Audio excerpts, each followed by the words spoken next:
ونتوكل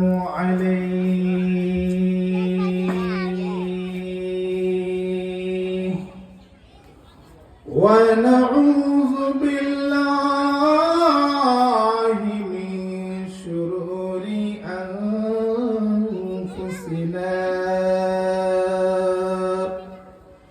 ومن سيئات أعمالنا من يهده الله فلا مضل له ومن يضلله فلا هادي له وأشهد أن لا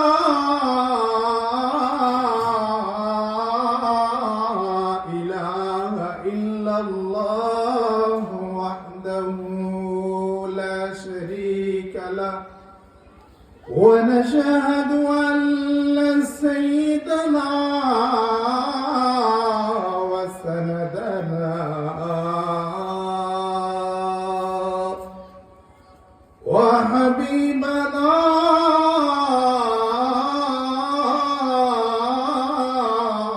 وحبيب قلوبنا وطبيبنا ومولانا محمدا عبده ورسوله أما بعد فقد قال الله تعالى في كلامه المجيد وفي فرقانه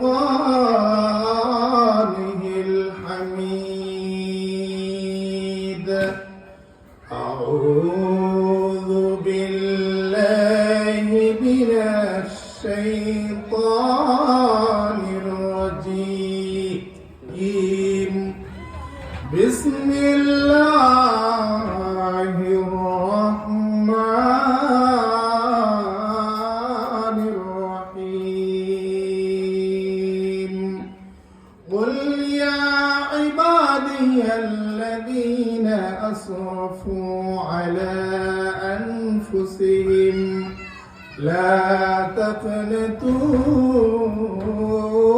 من رحمة الله إن الله يغفر الذنوب جميعا إنه هو الغفور الرحيم وقال النبي صلى الله عليه وسلم إن لله 100 رحمة أنزل منها رحمة واحدة بين الإنس والجن بها يتراحمون وبها يتعاطفون وبها تعطف الوحش على ولدها أو كما قال النبي صلى الله عليه وسلم إن الله وملائكته يصلون على النبي يا أيها الذين آمنوا صلوا عليه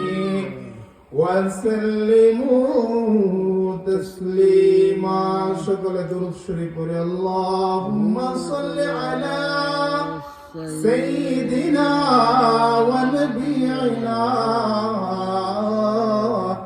وشفيعنا وحبيبنا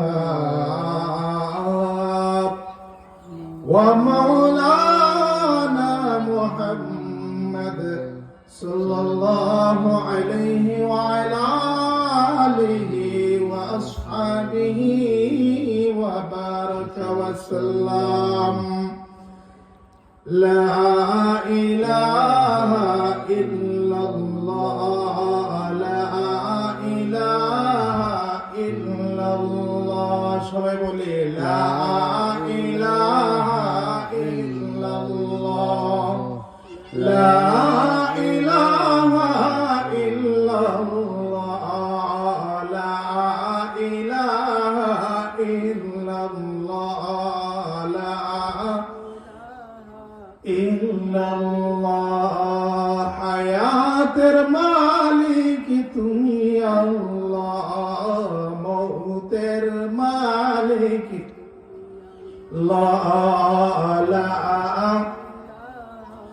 ইল্লাল্লাহ লা ইলাহা ইল্লাল্লাহ লা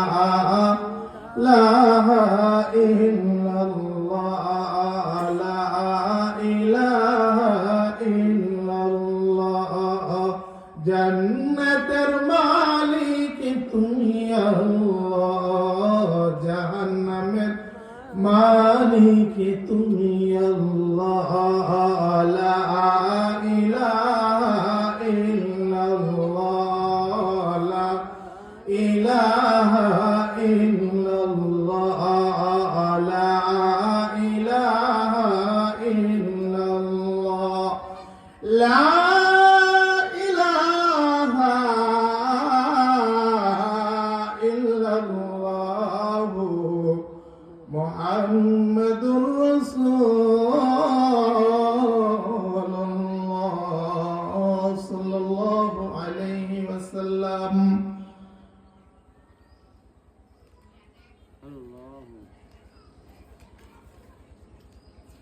উপস্থিত আজকের মাহফিলের সম্মানিত গুণীজন সম্মানিত শ্রদ্ধাভাজন এবং আমার সামনে উপবিষ্ট ছোট ছোট কচি বাচ্চারা এবং আমার পর্দানিশীল মা ও বোনেরা আজকের পেদাকান্দি বাইতুন নূর জামে মসজিদ ও যুব সমাজের উদ্যোগে তাফসিরুল কোরআন মাহফিলে আল্লাহ পাক আমাদেরকে আসার এবং বসার দু চারটি কথা আমলের নিয়তে শোনাবার তৌফিক যে আল্লাহ পাক দান করলেন সেই মাওলানা পাকের দরবারে লাখো কোটি শুকরিয়া জ্ঞাপন করে সকলে দিল মন উজাড় করে দিয়ে এক আওয়াজে এক বাক্যে কালিমার আওয়াজকে বুলন্দ করে সকলে আরশে আযীম পর্যন্ত আমাদের কালিমার আওয়াজকে বুলন্দ করার লক্ষ্যে সকলে একবার বলি আলহামদুলিল্লাহ আলহামদুলিল্লাহ। সম্মানিত এলাকাবাসী, আজকের এই মহতী মজমা অত্যন্ত দামি একটি মজমা, অত্যন্ত দামি একটি মাহফিল, দামি একটি মজলিস। যে মজলিস সম্পর্কে আল্লাহর হাবিব সাল্লাল্লাহু আলাইহি ওয়াসাল্লাম বলেছেন, এই মজলিসে যারা বসা থাকবে, এই মজলিসের চতুর্দিক থেকে আল্লাহ পাকের মাসুম নিষ্পাপ ফেরেশতারা, রহমতের ফেরেশতারা দুনিয়ার জমিন থেকে মাহফিলের চতুর্দিকে বেষ্টন করে দুনিয়ার জমিন থেকে নিয়ে আসমান পর্যন্ত একজন আরেকজনের কাঁধে দাঁড়িয়ে গেছে। বলেন না সুবহানাল্লাহ। শুধু তাই নয়, আমার নবী, বিশ্ব নবী হযরত মুহাম্মদ মুস্তাফা সাল্লাল্লাহু আলাইহি ওয়াসাল্লাম বলেছেন, এই ফেরেশতারা দুনিয়ার জমিন থেকে নিয়ে আসমান পর্যন্ত দাঁড়িয়ে গেছে। শুধু দাঁড়িয়ে থাকেন নাই, বরং এই মাহফিলে যারা এসেছে, যারা বসেছে, আমল করার নিয়তে কথাগুলো শ্রবণ করেছে, শুনেছে, আল্লাহ পাকের ওই ফেরেশতারা তাদের জন্য রহমত আর মাগফিরাতের দোয়া করতে থাকে। বলেন না সুবহানাল্লাহ। আজকে আফসোস, দুঃখের বিষয়, এরকম এক দামি মজলিসে বসার মানুষ নাই। মাহফিলের মতো এরকম দামি জায়গায় আসার জন্য, বসার জন্য ভাগ্য লাগে। কি লাগে ভাই? ভাগ্য লাগে, ভাগ্য লাগে, কপাল লাগে। কপাল যার ভালো, যার ভাগ্য ভালো, সেই একমাত্র এরকম দ্বীনি মাহফিলে, দ্বীনি মজলিসে, উত্তম মজলিসে আসার এবং বসার সৌভাগ্য অর্জন করতে পারবে। আল্লাহ পাক এই এলাকার প্রতিটি মানুষকে, মানুষের অন্তরে এই মাহফিলের প্রতি মহব্বত তৈরি করে দেন। সকলে বলি আল্লাহুম্মা আমিন। আল্লাহুম্মা আমিন। আমার ভাইরা, আল্লাহ পাক বড় অসীম রহমতের অধিকারী, আল্লাহ বড় রহমান রহিম, দয়ার সাগর, মায়ের সাগর হলেন আমার আল্লাহ। আমার আল্লাহর জন্যই সূরা ফাতিহার ভিতরে আমার আল্লাহ বলেন আর রহমানির রহিম। আমি আল্লাহ চির দয়ালু, চির মায়াশীল, দয়াশীল, স্নেহশীল। পৃথিবীর মানুষের প্রতি যদি আমি আল্লাহর দয়া না হতো রে বান্দা, আমার আল্লাহ কোন কাফের, বেঈমান, নাফরমানকে এক গ্লাস পানি পান করার সুযোগ দিতেন না। আমার আল্লাহর অফুরন্ত নিয়ামত, অসংখ্য নিয়ামত আমরা ভোগ করতেছি। এজন্য আমার আল্লাহর শুকরিয়া আদায় করা দরকার আছে কি নাই? আরেকবার বলি আলহামদুলিল্লাহ। আমার আল্লাহ বলেন লাইন শাকারতুম লাযীদান্নাকুম ওয়া লাইন কাফারতুম ইন্না আযাবি লাশাদীদ। আমি আল্লাহ অসংখ্য অগণিত নিয়ামত দিয়ে পুরা পৃথিবীকে আমি আল্লাহ পরিচালনা করতেছি। আমি আল্লাহ পুরা পৃথিবীকে নিয়ন্ত্রণ করতেছি অসংখ্য নিয়ামতের মাধ্যমে।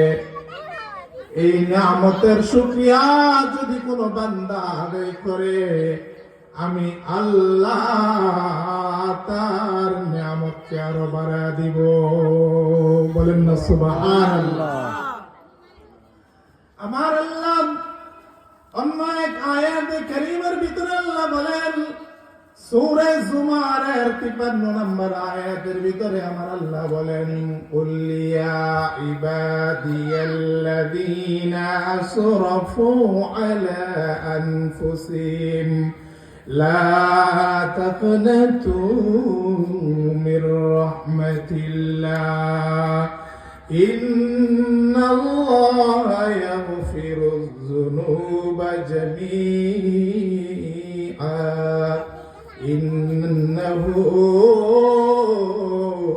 হুয়াল গফুরুর রহিম। আল্লাহু আকবার।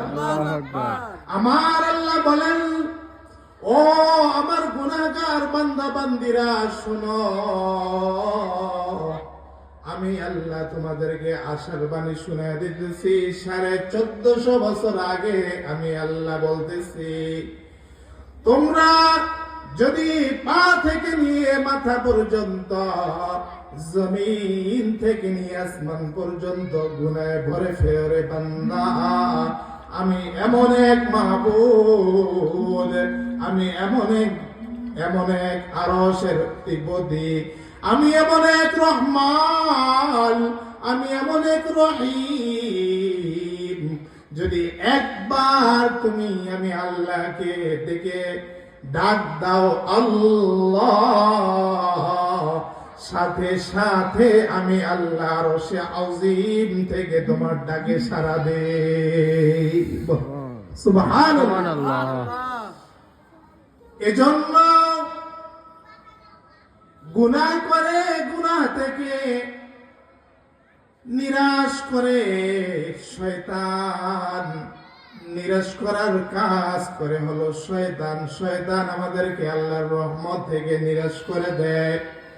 শয়তান বোঝায় এত এত গুনাহ তুমি জীবনে করেছ, এরপরেও তো তুমি কিভাবে তুমি আল্লাহর কাছে মাফ চাও? তোমার আল্লাহ তো তোমাকে মাফ করবেন না। এর প্রেক্ষাপটে সূরা জুমারের 53 নম্বর আয়াতে কারীমার ভিতরে আমার আল্লাহ আশার বাণী শুনায়া বলেন, ও আমার বান্দা বান্দি, আজীবন গুনার ভিতরে কাটাইয়া দিলা, কিন্তু শেষ মুহূর্তে যদি তুমি একবার আমি আল্লাহকে আল্লাহ বলে ডাকো, তওবা করে আমি আল্লাহর কাছে ফিরে এসো, আমি আল্লাহ তোমাকে রহমতের কোলে নিয়ে নিব। বলেন সুবহানাল্লাহ। আমার আল্লাহ শুধু তাই নয়, আমার আল্লাহ আয়াতে কারীমার ভিতরে বলেন, ওয়া রাহমাতি ওয়াসিআত কুল্লা শাই। ও আমার বান্দা বান্দিরা, শুনবা নাকি আমি আল্লাহ কত বড় রহমওয়ালা, আমি আল্লাহর রহমত কত অসীম, আমি আল্লাহর রহমত কত ফুরন্ত।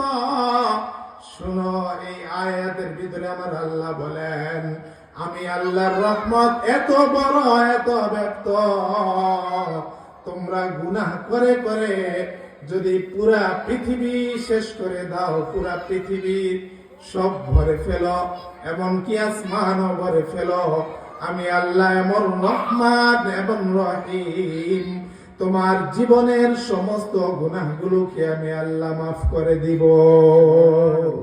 বলেন না সুবহানাল্লাহ।